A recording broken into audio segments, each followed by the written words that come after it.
नमस्कार दोस्तों, मैं Saumya Mishra, live TV India में आप सभी का स्वागत है। यूपी सरकार में महिला कल्याण मंत्री प्रतिभा शुक्ला के पति और पूर्व सांसद अनिल शुक्ला वारसी ने एक बेहद ही घटिया और वाहियात बयान देते हुए कहा है कि महिलाओं की आग लगाने की टेंडेंसी होती है।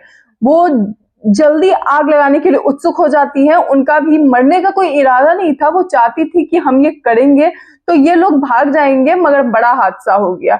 बात यही खत्म नहीं होती है।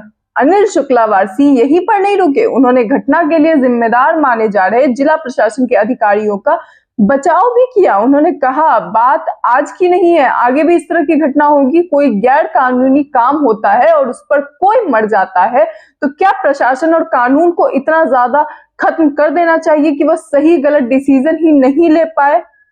यानी कि जो हादसे में मर गई, उनकी इच्छा नहीं थी मरने की, मगर क्योंकि उनमें टेंडेंसी होती है आग लगाने की, तो उन्होंने आग लगाई और उत्सुकता में आग लगाई। मतलब ये खुद में एक बहुत ही अजीबो गरीब बेसर पैर का जवाब था, बयान था जो उन्होंने दिया है। भाई मतलब कहाँ से आपने ये ज्ञान पाया है? कौन से स्कूल या कौन से कॉलेज से पढ़ाई की है आपने? क्योंकि इंसानियत का ज्ञान लगता है आपको कभी मिला नहीं।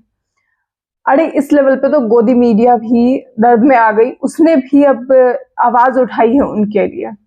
खैर, इसी घटना पर उनकी पत्नी और योगी सरकार मंत्री प्रतिभा शुक्ला की प्रतिक्रिया भी आई थी। हालांकि हादसे से पहले परिवार इनसे भी मदद मांगने गया था। पीड़ित का परिवार गुहार लगाने गया था, मगर हाथ आई तो सिर्फ और सिर्फ निराशा। मंत्री जी ने कहा था अपने बयान में कि इस इलाके की विधायक हूं मैं और ऐसी घटना हो रही है, महिलाओं के साथ अत्याचार हुआ, ऐसे में मेरा महिला कल्याण विभाग में होना बेकार है। चलिए, कम से कम इन्हें इतना तो पता है कि अत्याचार हो रहा है। कम से कम इन्होंने अपने पति की तरह तो बयानबाजी नहीं की है। मगर सिर्फ महिलाओं पे ही नहीं, मंत्री जी, गरीबों पर भी ये हो रहा है अत्याचार, और ये पहली बार नहीं हो रहा है। दोस्तों, ये दोनों पति पत्नी बयानवीरों की श्रेणी में आते हैं। दोनों ही यूपी की राजनीति में बयानवीरों में शुमार हैं। महाशय का कहना है कि भोले भाले लोग जो अतिक्रमण हटाने के दौरान अपनी ड्यूटी कर रहे थे, उन्हें जेल भेजा जा रहा है और आरोपियों को मुआवजा दिया जा रहा है। सच किसी को नहीं दिख रहा है, सच केवल इन्हें दिख रहा है। आगे सुनिए। कानून चूल्हे भाड़ में गया। जो गलत काम करने वाला है उसको आप तेल पानी करके लगाओ, उसको मनाने में लग जाओ, उसको पैसे दो, फिर एफआईआर करके भोले भाले लोग हैं जिनकी कोई गलती नहीं है उन पे एफआईआर करो। जो अपनी ड्यूटी का पालन कर रहे हैं उनको आप जेल भेज दो और इसके बाद पैसे भी दो, फिर पार्टी को वो लोग गाली भी दें। भाई अभी भी आप पार्टी सोचो।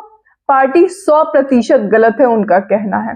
मतलब सीधी भाषा में जिनकी मौत हुई वो आरोपी, जिसका सब कुछ चला गया वो आरोपी, सारे पीड़ित और जख्मी आरोपी हो गए। मगर जलते हुए इंसान को देखते हुए भी प्रशासन का तमाशा देखते रहना सही, बुलडोजर का ना रुकना सही, लोगों को जिंदा जला देना सही, और सभी लोग भोले भाले की कैटेगरी में आते हैं जो इस पूरे हादसे में जिनका हाथ माना जा रहा है वो भी सही।